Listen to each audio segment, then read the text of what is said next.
Buongiorno a tutti e bentornati a Val Grande. In questo periodo l'accoglienza a Val Grande è fatta dai profumi.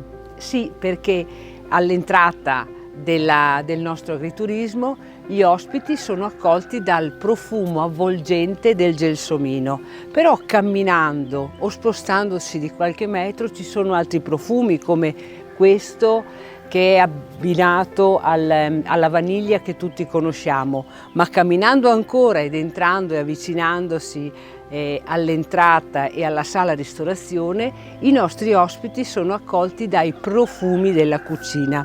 Infatti spessissimo le persone che arrivano, dopo avermi salutato, mi dicono: "Ah Monica, sento il profumo, che cosa stai preparando?"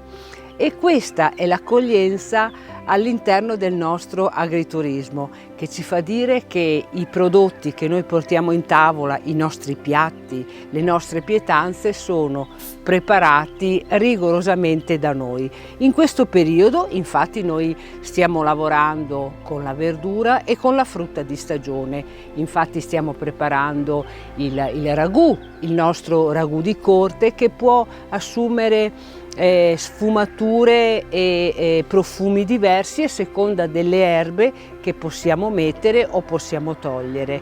Però poi ci sono anche le preparazioni con le verdure di stagione. Infatti in questo periodo iniziamo ad avere i primi piselli, le erbette, e che ci consentono di fare delle preparazioni particolari, utilizzabili sia nei primi piatti che nei secondi piatti o come i contorni.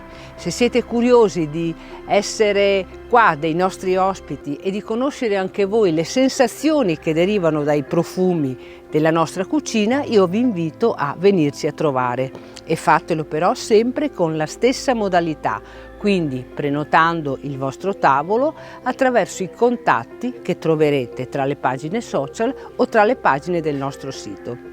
Per il momento io continuo la mia passeggiata sensoriale e vi aspetto. Ciao!